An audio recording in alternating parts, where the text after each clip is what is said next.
Welcome to Pound for Pound ATL, arguably the best place to get facts and opinions on your Atlanta Falcons. And absolutely the best place to get your opinions in. The guys are here, the chat is ready, and the conversation starts now. What's going on, football fans? We back live once again. This time we're in our favorite bar, our favorite pub. We're going to be doing that, talking that draft house as we do. Like I said, coming at you live. It's me, J.R. Clark. I'm joined by all my guys, all my fellas. Jimmy, what you got for me? Hey, man, it's your boy Jimbo Dean, a.k.a. Jimbo Slice, a.k.a. Jimmy Obama. Call me the one and only you want, but don't call me no New Orleans Saints fan. Second wave of the free agency has started, and Terry F. them is starting to get on the roll. Big Mike, what you got, baby? Hey, like you said, second wave, we got active. And I think, this week we filled a few gaps. So I think that, anytime we're able to fill some gaps, and I'm really pleasantly surprised with our running back signing, which I cannot wait to talk about later, because I think that with Arthur Smith and, the fit, it's just a perfect fit. So, with that being said, man, I'm excited. Another week, talk to the Pound for Pound family. Toby D, what you got for him this week, man? Hey, man, I'm excited. The first thing I do want to say, man, we appreciate everybody's support, because I got to throw that out there. Right. You guys may not know, but we are currently a little under 200 subs away from 4,000 subscribers, and we thank everyone that has been involved in that. Hey, man, you got a friend, family member that love the Falcons, and you've been listening to us for a while now. Please share it out, man, so we can hit that 4,000 goal before the season starts, man. We would very much appreciate it. That's right. But, yeah, so let's just let's go ahead and jump on into it. Like I said, I know, this week is Draft House, and we are going to, get into that for sure. But we would be remiss if we didn't, since it's first time going live, since making some of these what is going to be our flashy signings for this year, we would be remiss not to talk about it. Now, Jimmy did an amazing job yesterday breaking down those signings of Mike Davis and Barkevious Mingo.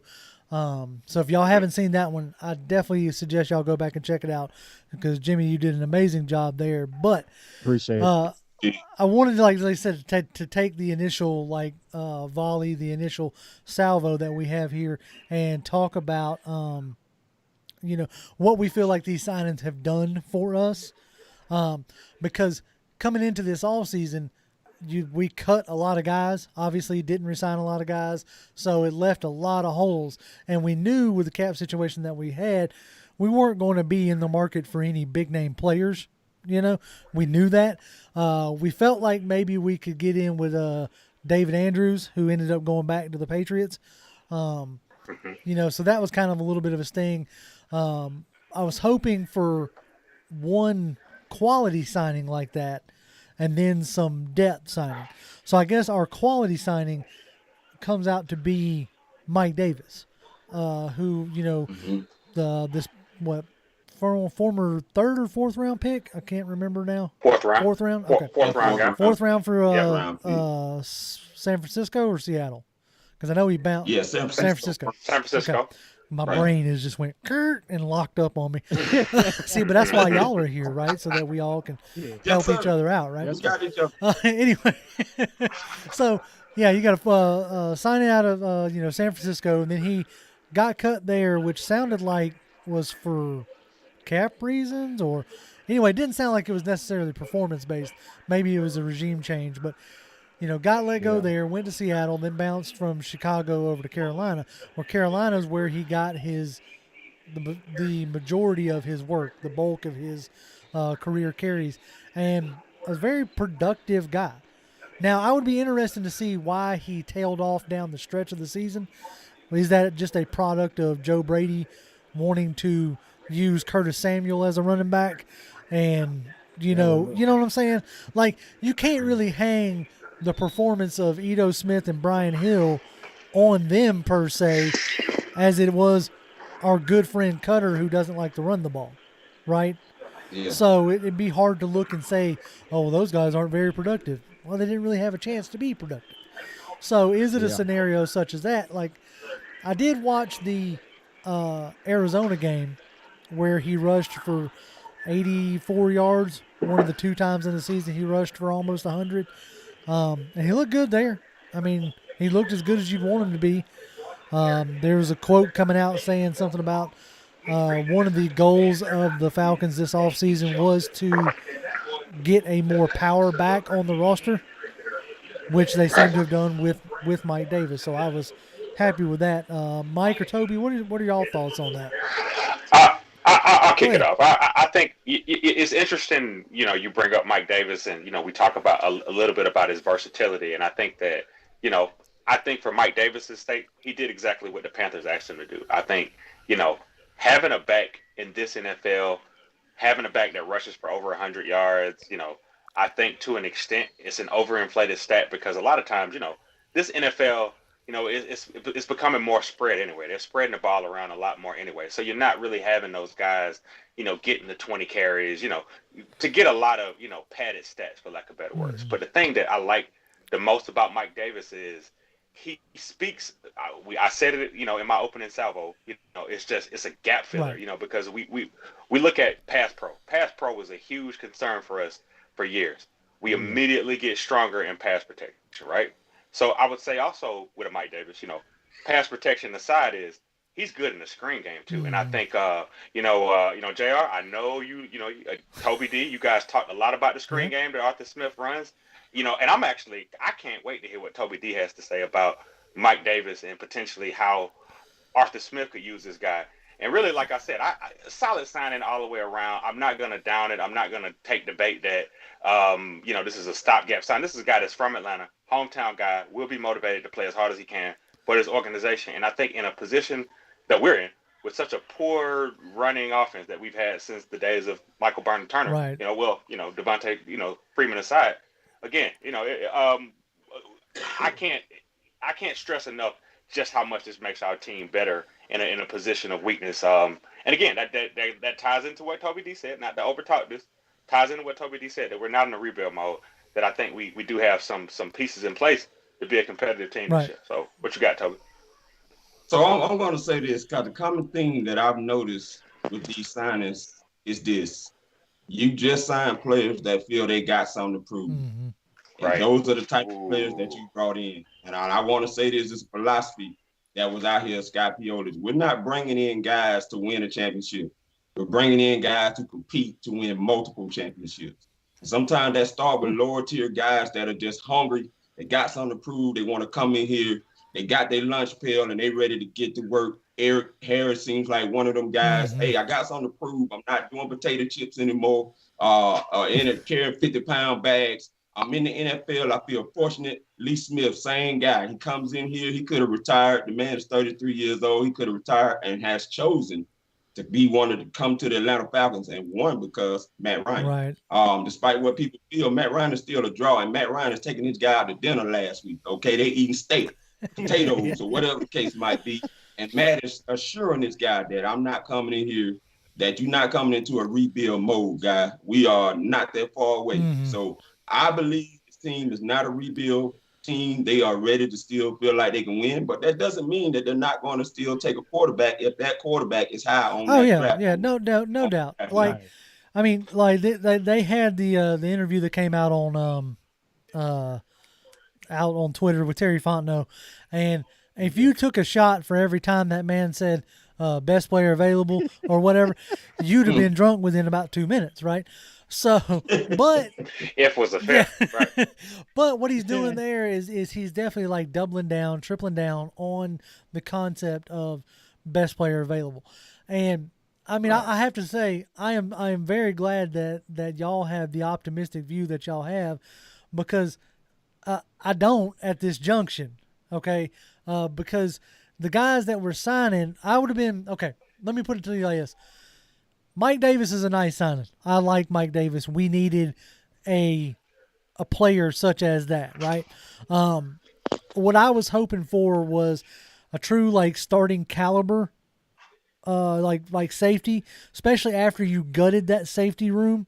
Now I know Eric Harris has started, plenty of games for the Raiders, but to me he doesn't move the needle much more than Ricardo Allen. You see what I'm saying? Like. Right. It's kind of the same. Right, I agree. in a sense. And so the idea that our best signing is Mike Davis doesn't fill me with a ton of confidence.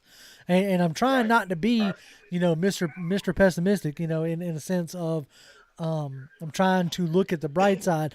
But the idea that you're going to be filling this roster with rookie starting caliber players, Yeah. like that's asking a lot to me, right? I know we did it in 2016 with Jarrett and Debo and Devondre Campbell and Keanu Neal and all those guys or whatnot, but that doesn't always happen, right?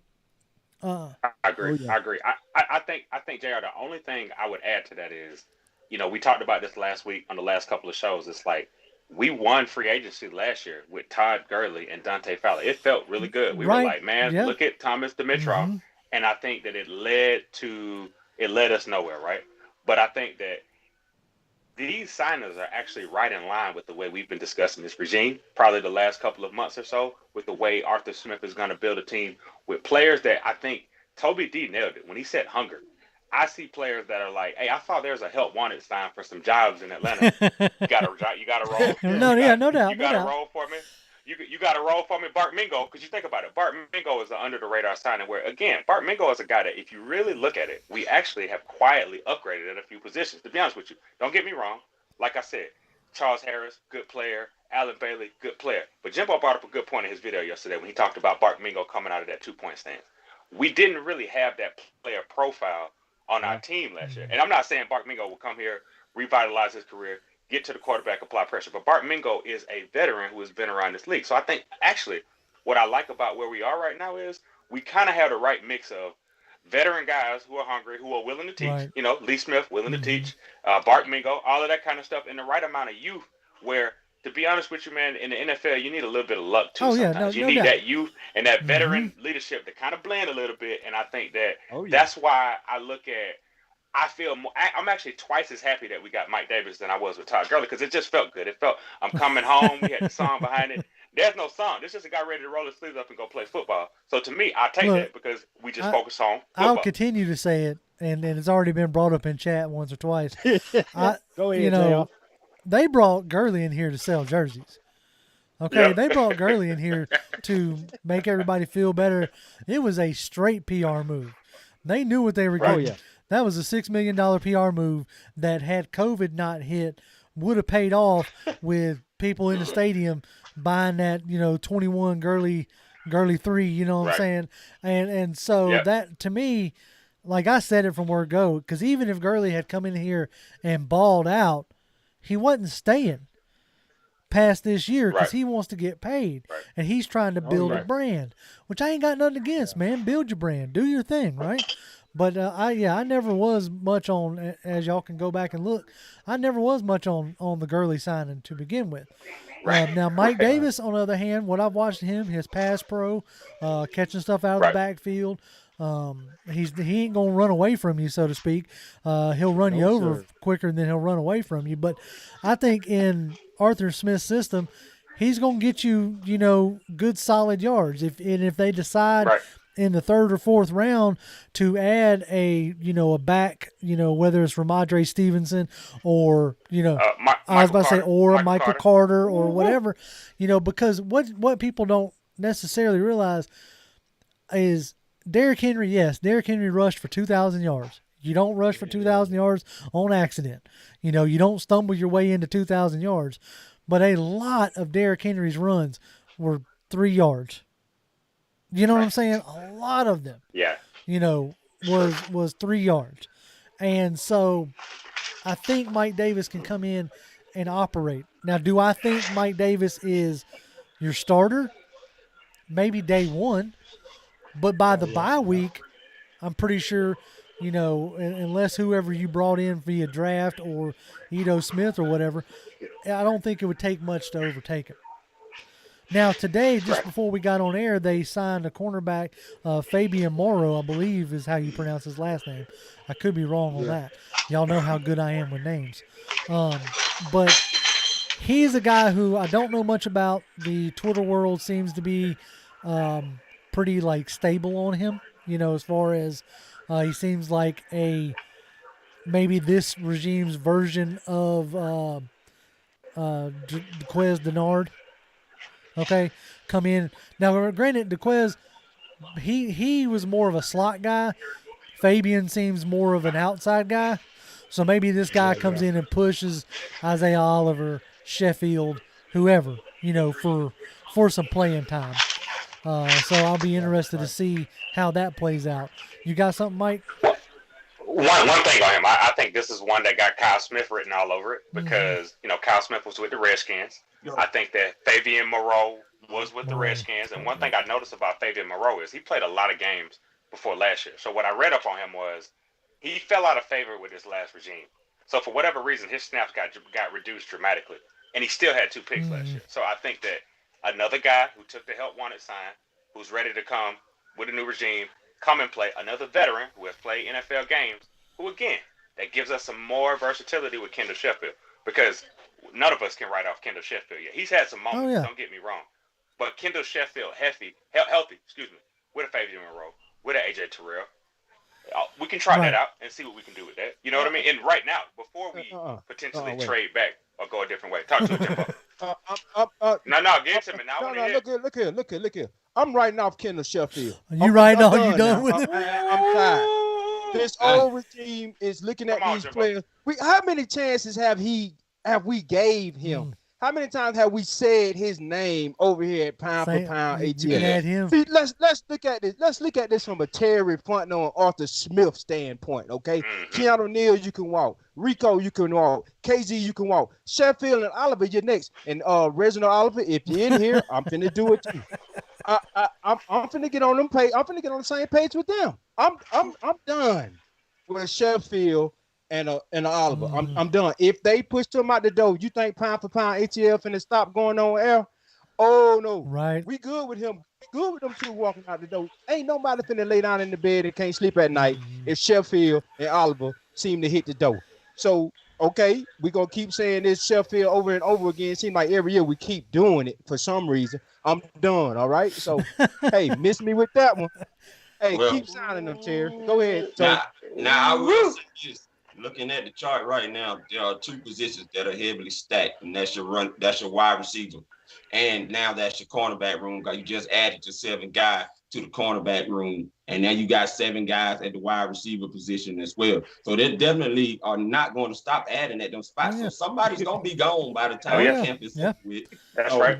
I would not get too excited or too comfortable with what this roster looks like right now and what it will continue to be because, it's going to be some cuts because they're stacking those 2 positions at least right now for a reason because they're going to get down to the best that can work for what they want to do at that wide receiver position and at that cornerback position. That's right, Top of Dick. Stu the Pepperhead untipped us $5. He said Davis could be Turner 2.0.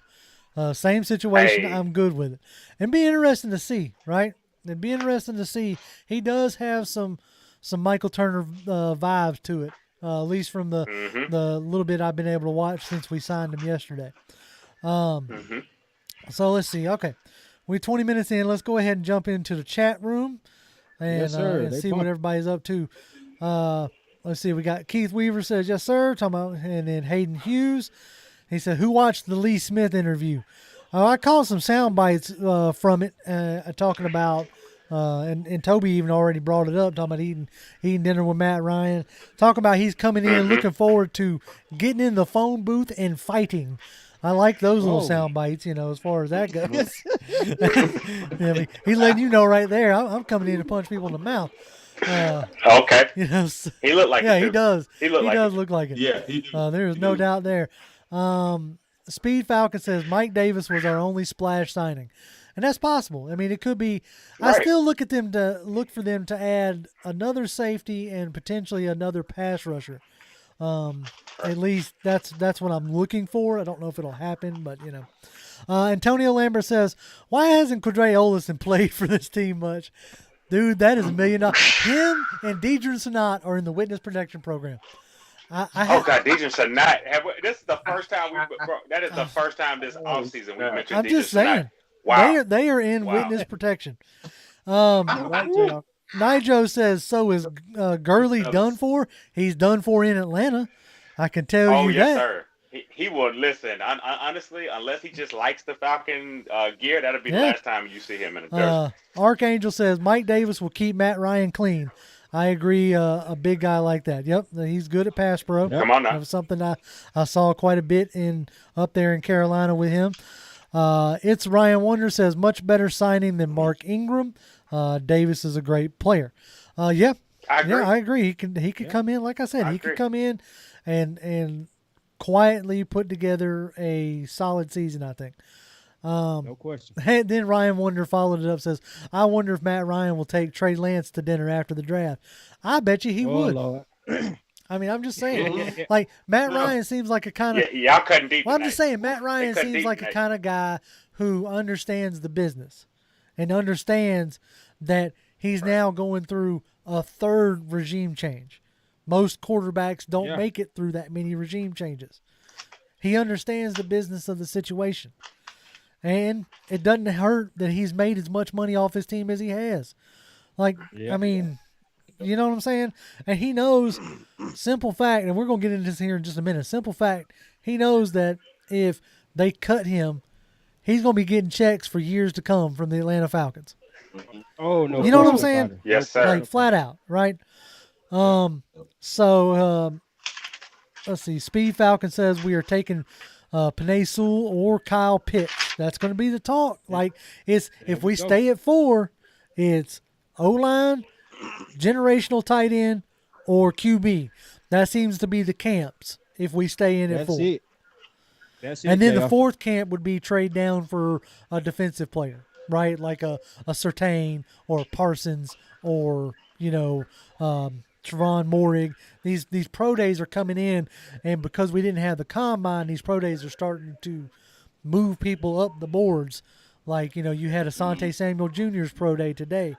Early on in the draft process, people thought that he was, third round kind of guy. He might be pushing up into the second, maybe even bottom half of the first, depending on if there's a run. Preach. So that's how this stuff works, right?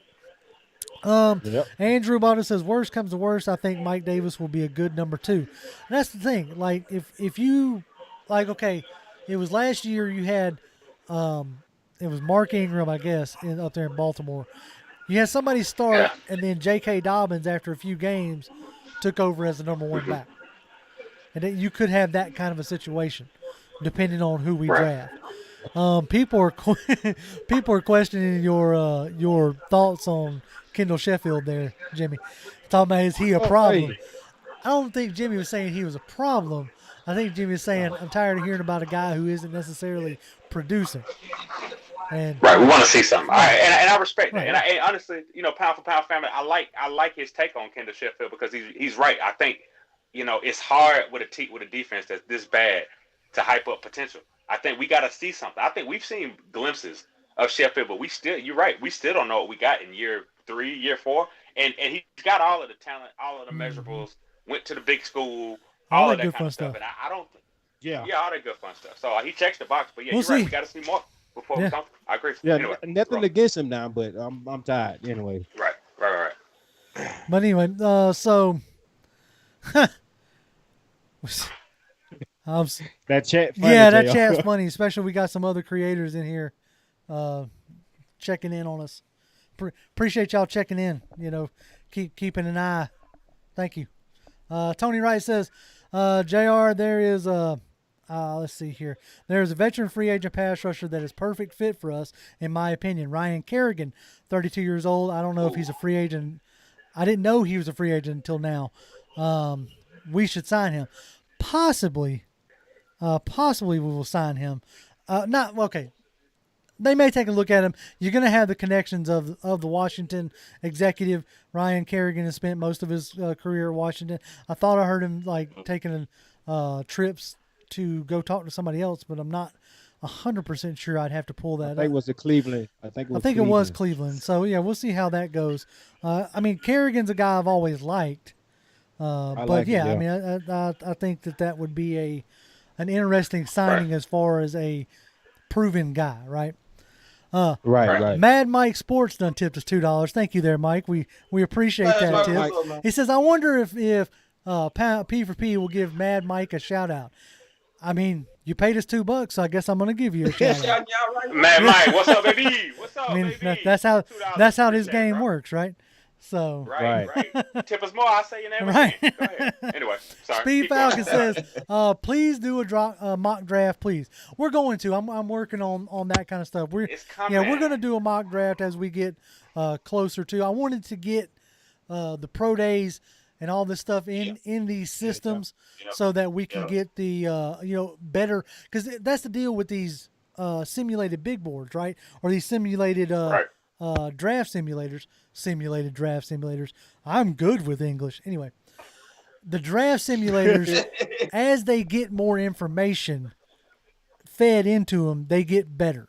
You see what I'm saying? Right. Yep. And so without the combine, we didn't have the measurables, and you didn't have, so that's going to heavily influence the draft boards. So with that being said, I wanted to wait, which we're starting to get those now, especially from the big guys, the big names, and the big schools, Alabama's, FSU's, Clemson's, all those guys. Right. And so these draft simulators are going to start getting a lot better, because as of right now, I've been able, in certain simulators, to pick up Najee Harris in the 6th round. We know he ain't going to be there. You see what I'm saying? I was gonna say, you with that waiting part you put out about doing that mock draft, you've been doing some homework. You've been in that thing. You've been up in there. Exactly. You the hardest working man in show business. Anyway, you about to get me right. fired No, up, so but yeah, I mean, we're going to do a live mock draft, but like I said, I want to wait till closer to the actual draft. Stu the Pepperhead done tipped us another $5. He said, legit fan of Morig. Must grab him in the second if he's there. Look at the tape on it. That's what I'm saying. That's what I'm talking about there, Stu. As these pro days are coming in, these guys are moving up. Like Morig is arguably the best safety in this draft. Oh, hands down. Okay, so if you have a safety-needy team, there's a good chance that Morig may not even be there at the top of the 2nd round. You know what I'm saying? So go ahead, Toby. Now, I will say this now, because, he had some back issues or whatever, and it did affect probably his 40 time wasn't as fast as his playing speed. But when you look at his playing speed versus 40 time, his playing speed is a lot faster than a sub post. Oh, yeah, no, he is a lot faster than that on game. You watch that tape on Morig, and you, like, I have yet to see a safety in this draft that has been used in a shutdown situation like Morig is used constantly. So So yeah, that's my opinion on Morig there. Let's see. John So Atlanta says, for real, man, and these guys want to draft a tight end at 4. It just all depends. I mean, he's arguably a generational talent. I did see something the other either yesterday or earlier today talking about the tight end out of Pitt, who I ain't even going to try to butcher that man's name. I'm about to say, not even. Like, nope, not happening. Anyway, please, no. And I'm sorry, JR. No, don't. Before you butcher it up, I got fired up by that comment beforehand because I can't let it slide. Listen, what did Kyle Pitts run at his pro day the other day? I don't know if y'all saw that, but I think he hadn't ran the pro day yet, but he's been practicing for it. He ran a 4.46, so sub 4.5. So listen, come on, Coach. Talk about it. For that, he had a 10-yard split of 1.50, which was up in there with the Adrian Petersons and them. That's all I'm going to say about that. But now you can talk about the player from Pitt. I hadn't had a chance to watch him or not, but I will tell you this much: has he played against J.C. Horn? No, he has not. Has he played against Patrick Surtain Jr.? No, he has not. Kyle Pitts has given both of them guys the business, and that's the reason why when you tweet came out about that last night, I said I hope he ain't playing against those two guys because he already gave them the business on the college level. Just imagine what he's going to do on the pro level. There you go. If they ain't on our team. No, I mean it's dead up. It's dead to rights. That's tight end. So I'm sorry. Did I answer your question? Tight end at 4. We just want to make sure we answer the question because the chat pop off. We want to make sure we answer questions.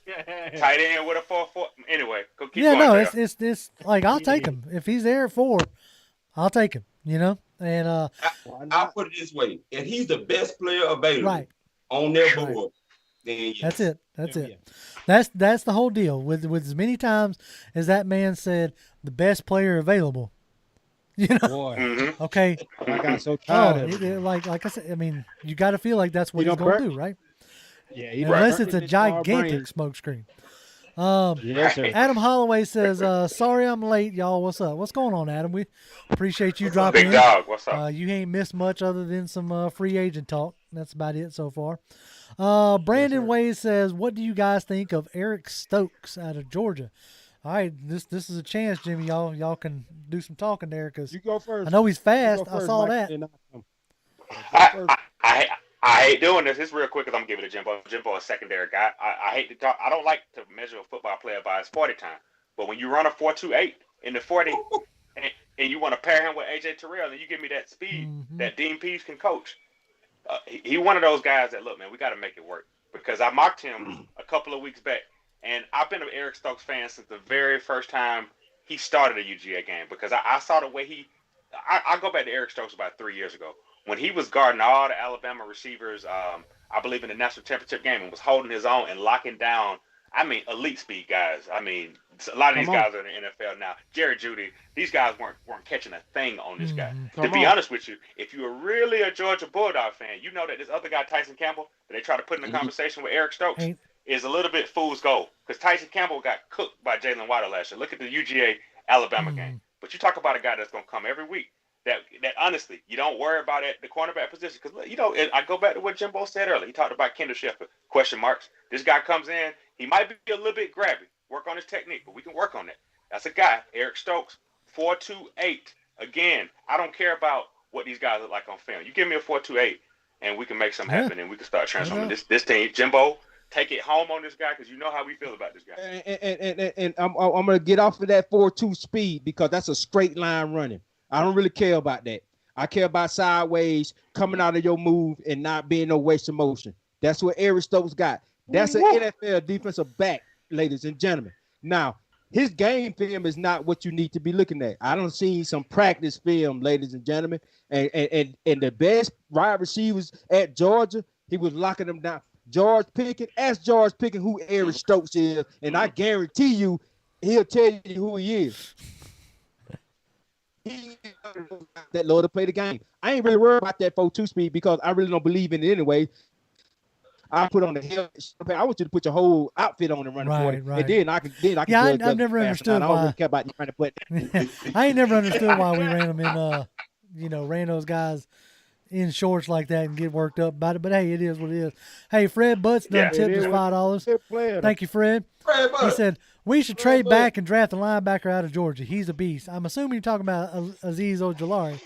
And if we trade back, I'm telling you, dude, if they decide to trade back, if they get a deal that's just too good to walk away from, give me a Micah Parsons, give me a Azeez Ojulari, and I'm sure Dan Pease will send you a Christmas card.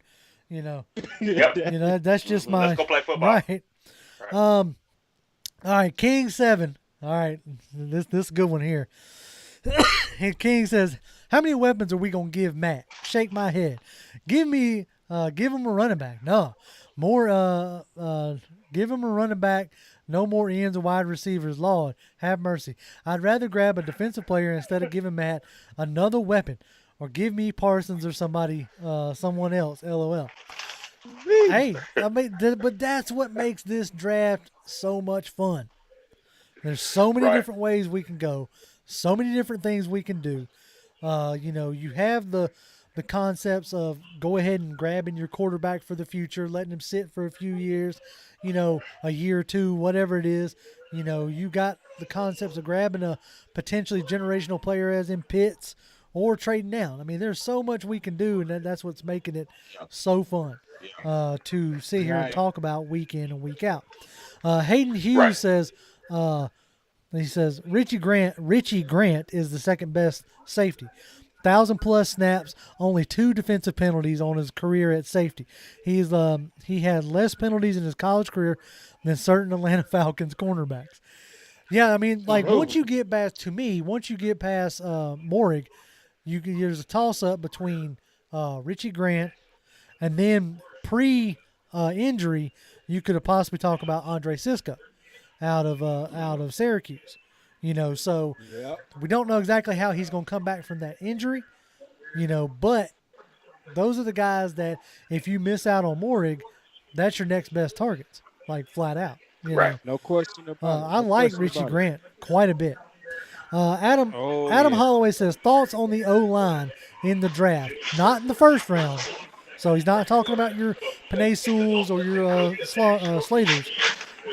He says Aaron Banks is a guy I mentioned on a pod. Love his game, fits power, but also can reach and block. Now, I ain't going to lie to anybody. I ain't going to try to get up here and give y'all false information.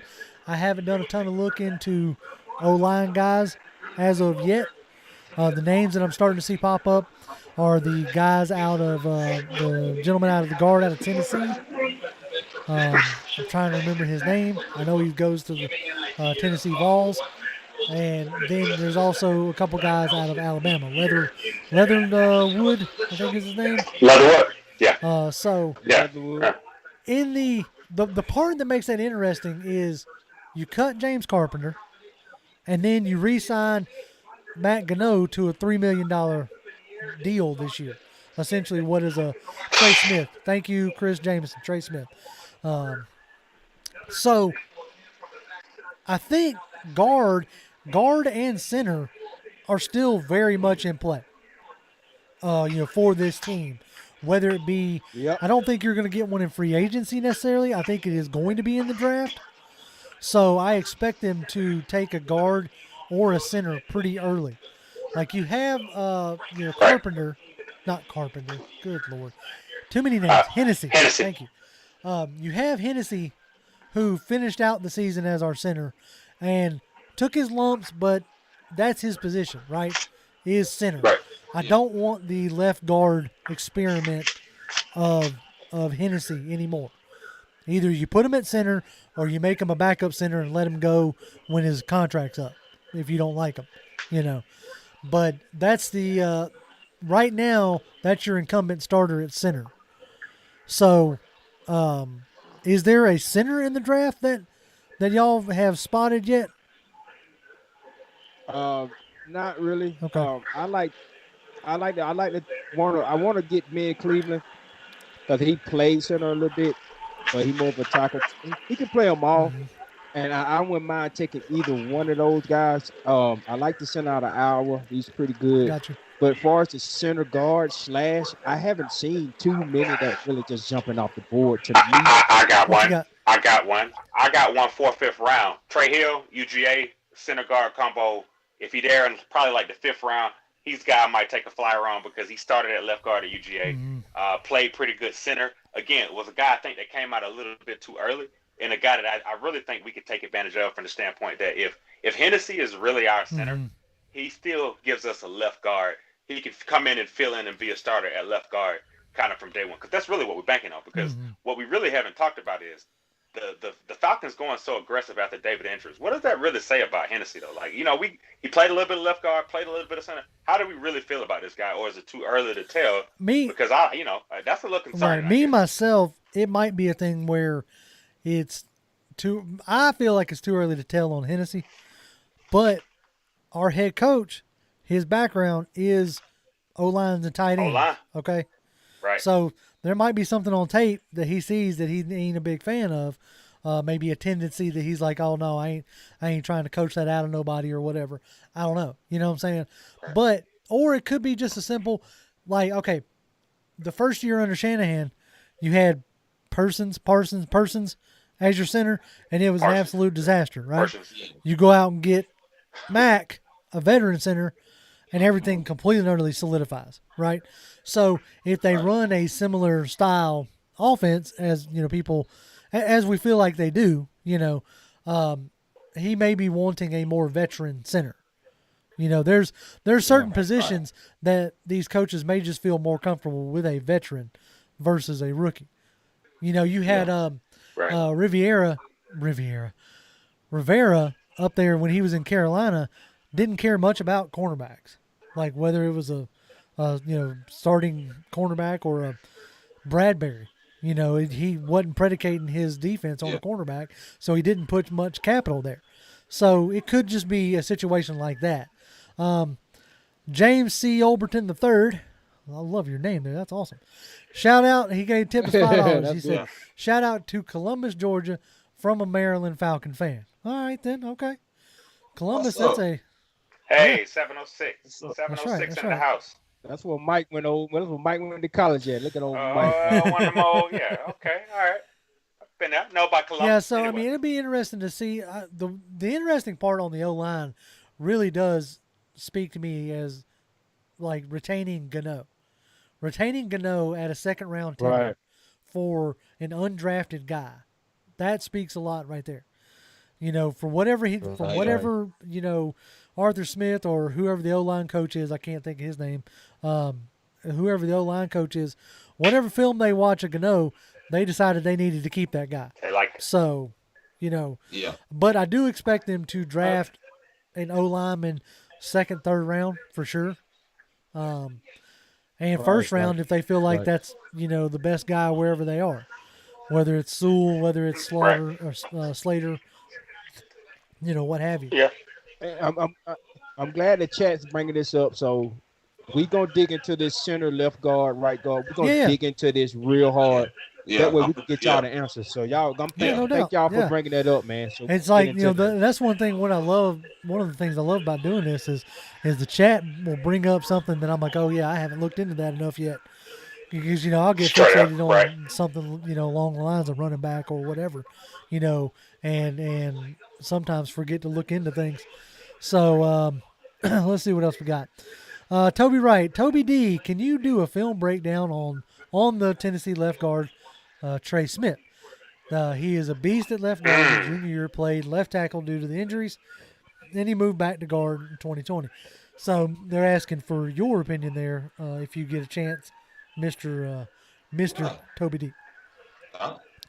I'll definitely do that. I might swing that for Monday. Antonio Holloway says, do y'all think the Falcons are done in free agency? I mean, I didn't think they were going to sign this many people in free agency, so I don't know. I'm tough. I'm wondering if they are done, I don't if something comes their way, like to me, the part that I put this tweet out earlier, and we haven't really got into it. The part that has kind of shocked me from a coaching standpoint, they haven't really brought in any familiar faces yet. And that tends to be what happens when you get a new coaching regime.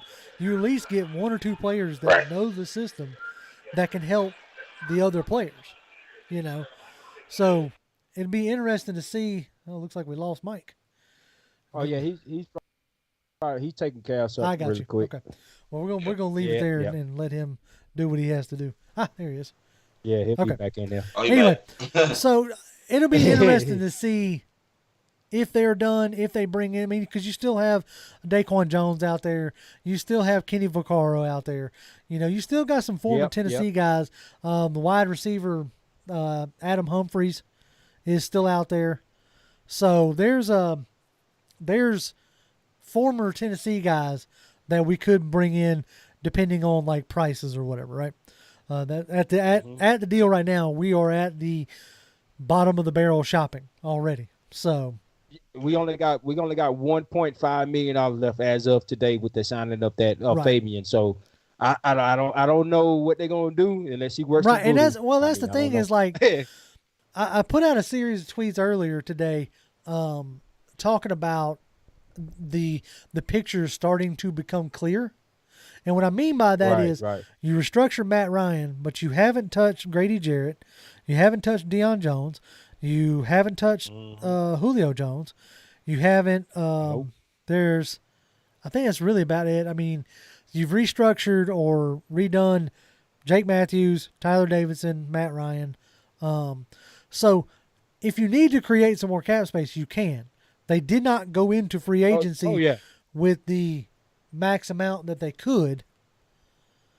Right. So to me, that gives you a a clearer picture that they're more interested in trying to solve the cap situation and build for further down the line.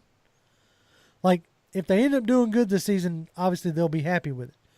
But I get kind of the same vibes as I did when Dan Quinn first got here. We need to build our roster. Uh-oh. You know, we need the roster with the guys that we want, you know. Right. And so Right. this first year, I don't necessarily expect much. Right.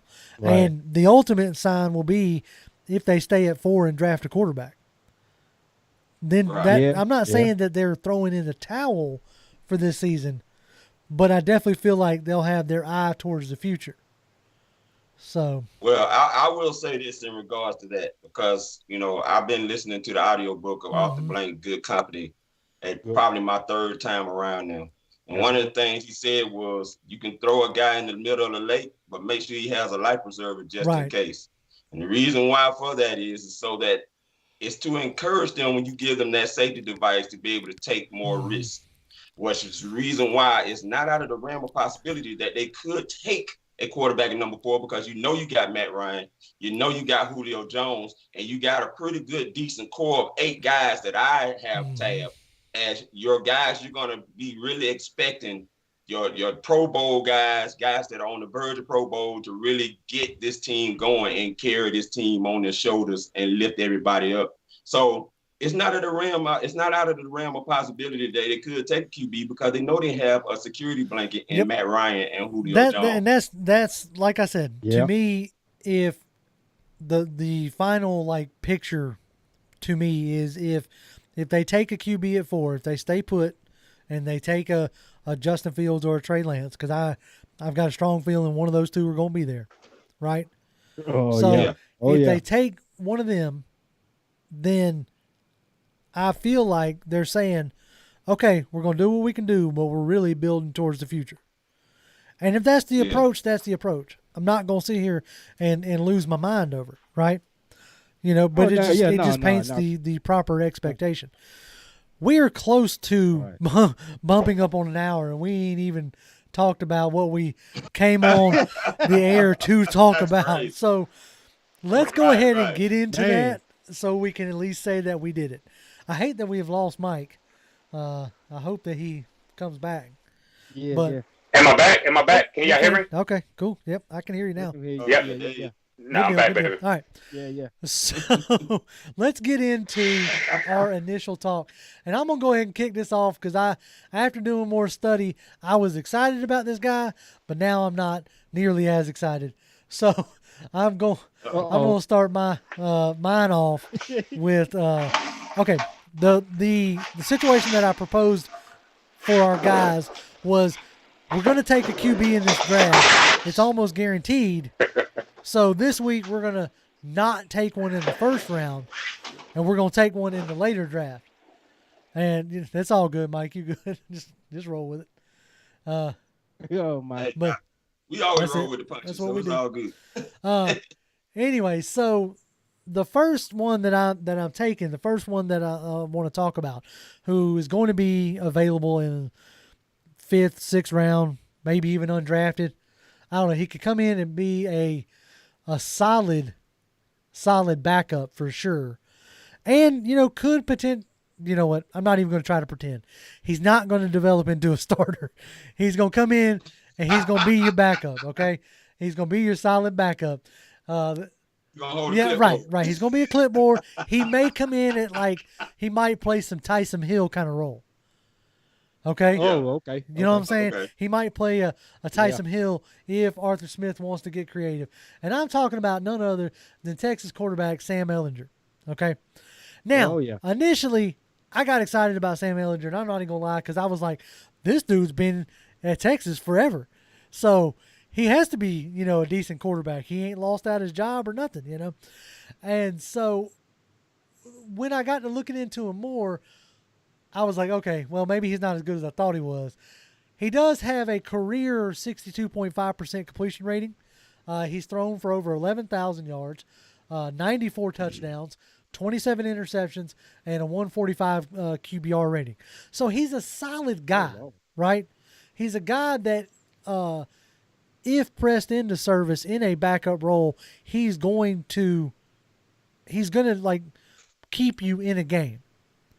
Like I said, just like a Tyson Hill, and you could bring him in like different packages because he's a big, strong, athletic kid. Yeah. Okay, like even if it don't work out as a quarterback, I could see him switching to a potential tight end. I mean, at 6'3", 225, he's a strong kid. What I like about him is, he does have that athleticism. If the play breaks down, to go and get you a first down, go and get you a a touchdown. Like, he does some damage in the red zone. And that is what intrigues me about him. His leadership, you can easily see it, the way he interacts with his guys on the sideline, the way he commands the huddle. The kid has the intangibles that you want. His problem is his accuracy isn't necessarily there, especially on the deep ball.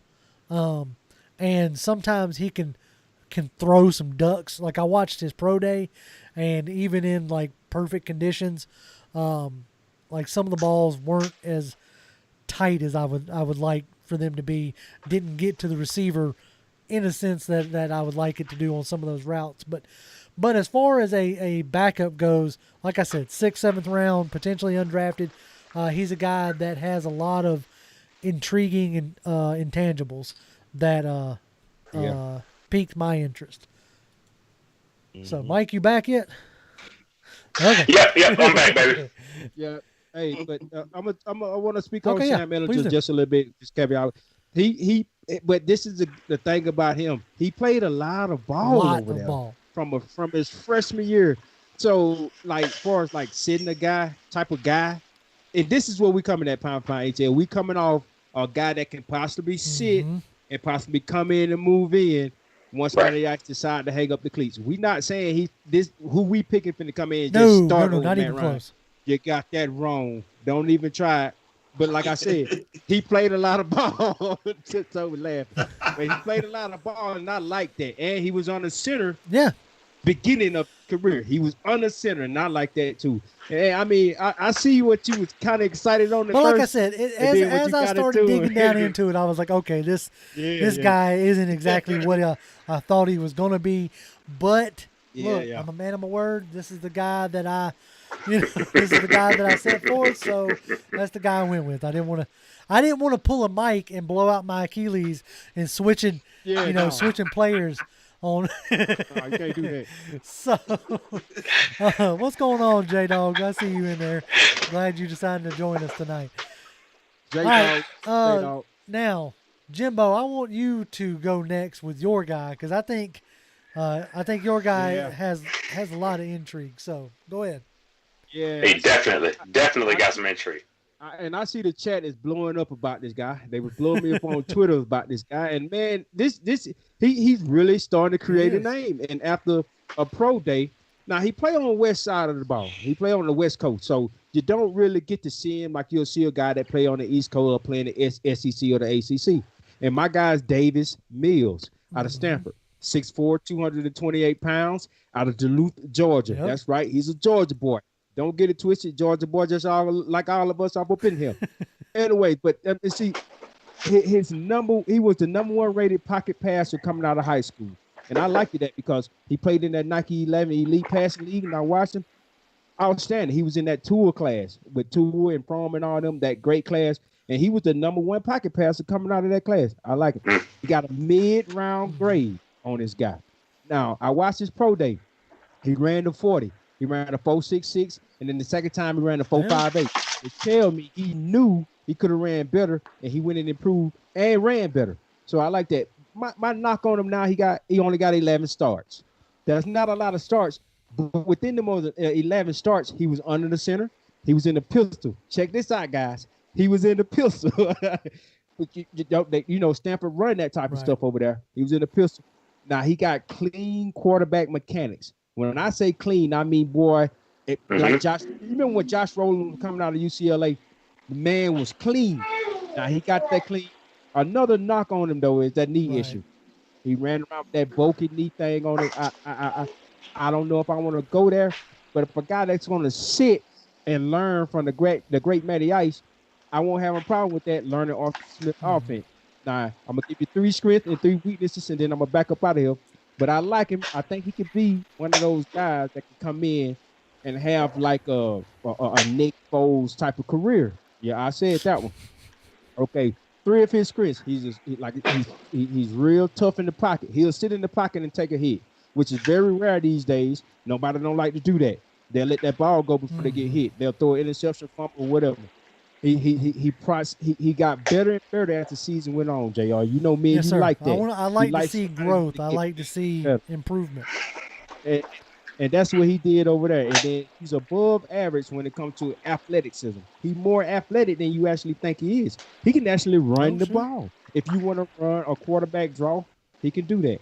Now, I'm going to go through these other 3 negatives, and then I'm going to back up out of here for the chat. But I'm giving y'all the stuff. The knee issues is one. I don't know, man. I kind of steer away from that. Only 11-game starter. I don't know. No, I want more like a Sam. If he had played more games than Sam Ellinger played, boy, look at here. This guy be up in that top 10. Now, he got accuracy problems on the run.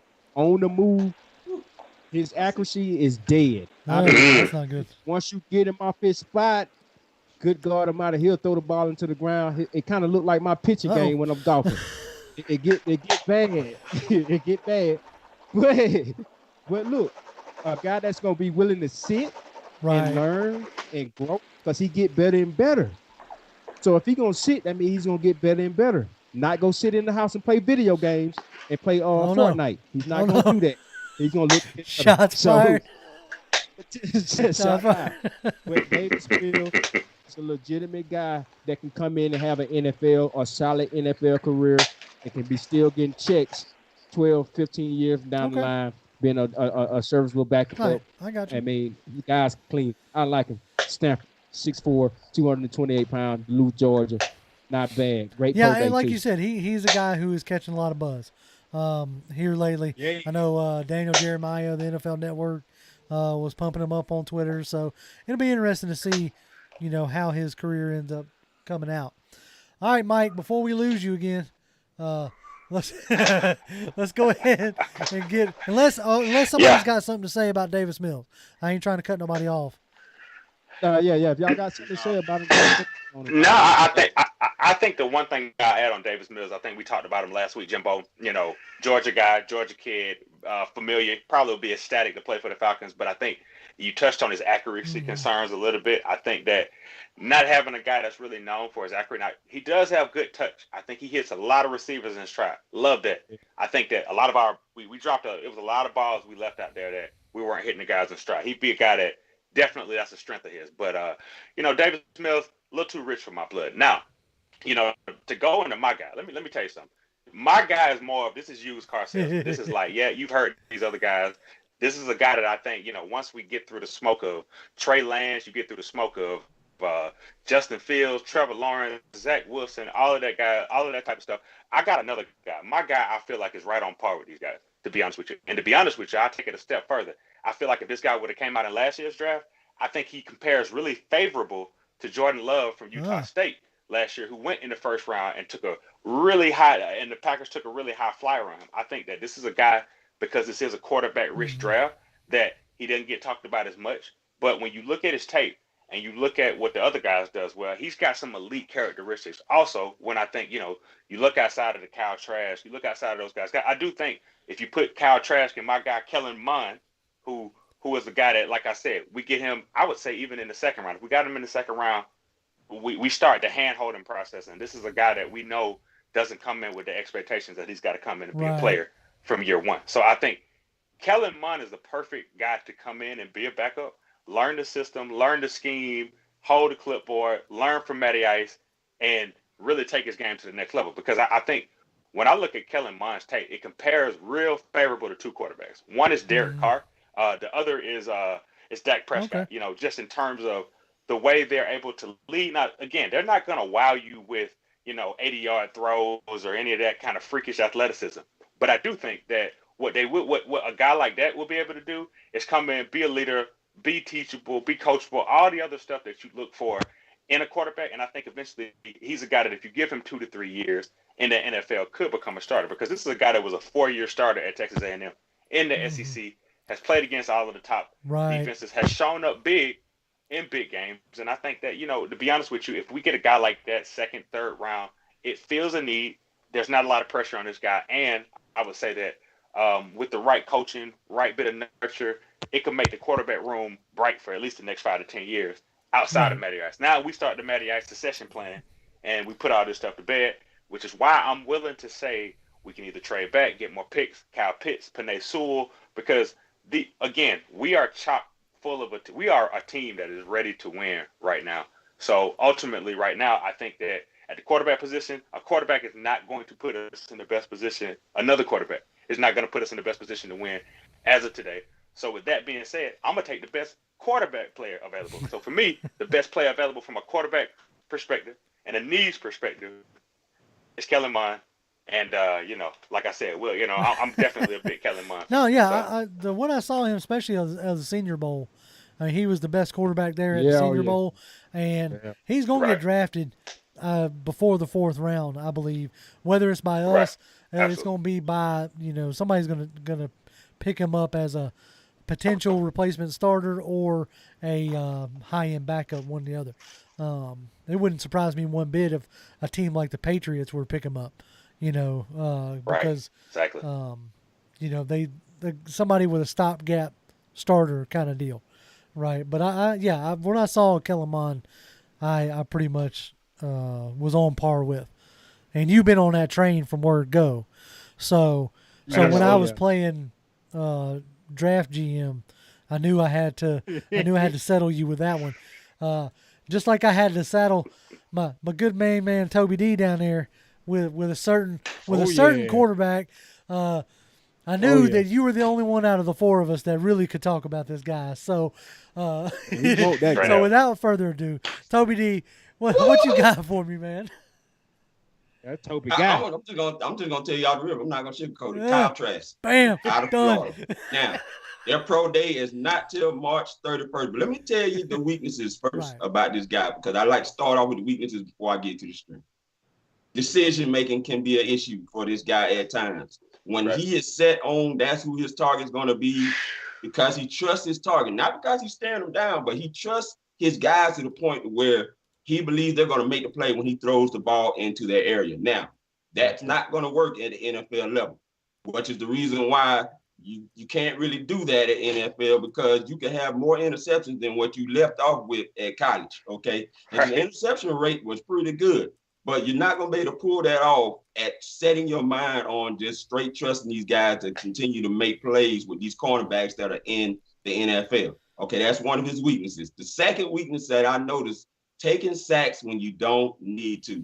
How many times have we gotten frustrated with Matt Ryan instead of him throwing the ball away, and he takes a sack at a critical moment when you don't need to do it? I.e., example, the SEC championship game against Alabama. You got a chance to try to run down this field and get a score to bring this game back into a winning fashion, and you took a sack at the end, which killed the game over. Okay, so those are 2 weaknesses that I noticed about him. And now let's get to the strength, because one of the things that I noticed about this guy, when you need someone to drive the Lamborghini, as meaning you put weapons around him, he knows how to handle his weapons. Right. Okay. And a perfect point in case is 48 touchdowns to 8 interceptions. All right. He knows how to get that ball to guys like Kadarius Toney. He knows how to get that ball to guys like Trayvon Grimes. He knows especially how to get that ball to guys like Kyle Pitts. Okay. Yeah, Kyle Pitts was a dominant player for him, but he also had guys, 2 of them guys that are projected to go in the 1st round, in Kadarius Toney and Kyle Pitts. Okay. He gets the ball to his weapon. Even Davis got a chance to eat as a running back. Loves the wheel route. You see that many times with him. He is able to hit that wheel route like it's nobody's business. Back shoulder throws. That is hard in the NFL to defend when you got a guy that knows how to throw it and a guy that knows how to catch it. Kyle Pitts to be one of them, to catch them back shoulder throws. Over the shoulder throws. All right. This guy has impressed me with being able to throw over the shoulder throws. You saw time and time again him putting the ball in position where only his receivers can get it. Okay. This guy pulls the trigger.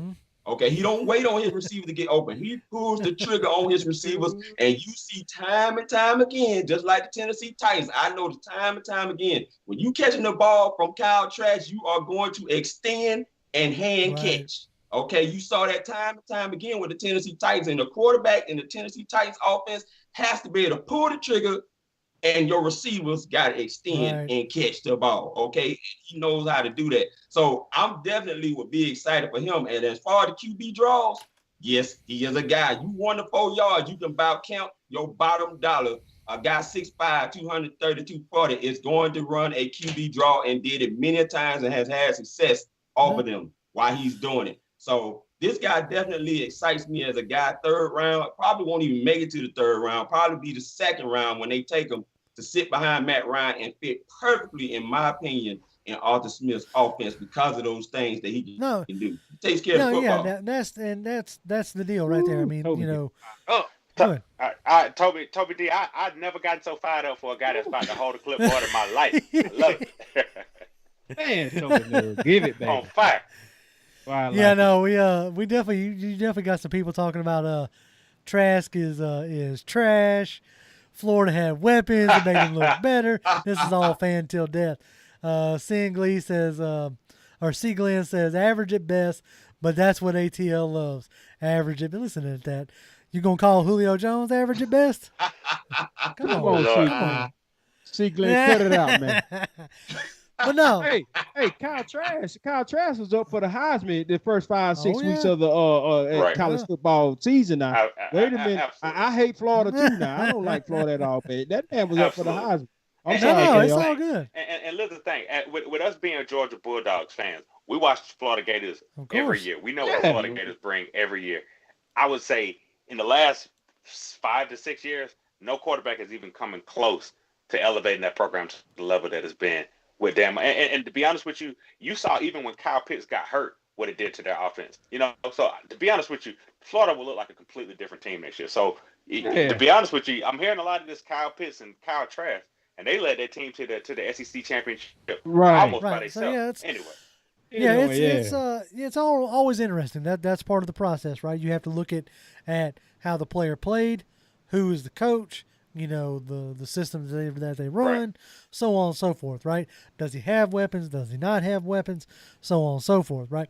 But that's what makes it fun, and that's what made this chatting about these quarterbacks that are deeper in this draft. I mean, because let's be real clear, guys. When was the last time a quarterback that was taken past the 2nd, 3rd round actually amounted to anything, right?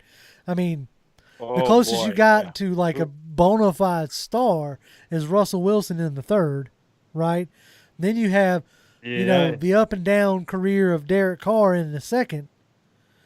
And then the only undrafted guy who I can remember that actually had a decent career was Romo out there in Dallas, so the chances of a quarterback being drafted, outside of the 1st round actually being, well, I say that, heck, the chances of any quarterback coming in and actually doing something can be real slim. Yeah. And that's something that I might been thinking about doing a case study on anyway. But it was a fun talk, because we here at Pound for Pound are definitely of the opinion that we would rather not take a quarterback at 4. Like, we ain't going to lose our minds if that's what happens, but if you ask us what our opinion is, we would rather, take a quarterback somewhere else in the draft. And so then we had to ask ourselves, well, who are we going to take then? If you don't want to take one of the 4 because you don't want to give up that 4th round or that 4th overall pick in the sense of using it for a quarterback, then what, right now you got one quarterback on the roster. So we're going to add another quarterback. Regardless, right? You got to. And so I would rather not add some undrafted guy. I would rather add somebody who actually may have some upside, may have some. That's why it made me feel bad when I actually started digging into that Sam Ellinger. I was like, dang, he's gonna be undrafted, ain't he? He just might. He might be He Mr. might be Irrelevant. Mr. Irrelevant. But anyway, so. But yeah, I mean, not to be funny, but he might. He just might. I mean, be. none of these guys that we're talking about, other than, Kellen Mond has a chance, and a Trask has a chance, and even a Davis Mills. I'll give y'all credit. Y'all's guys have a better chance at being a starter or a high end backup than my guy. But that's what we were talking about today.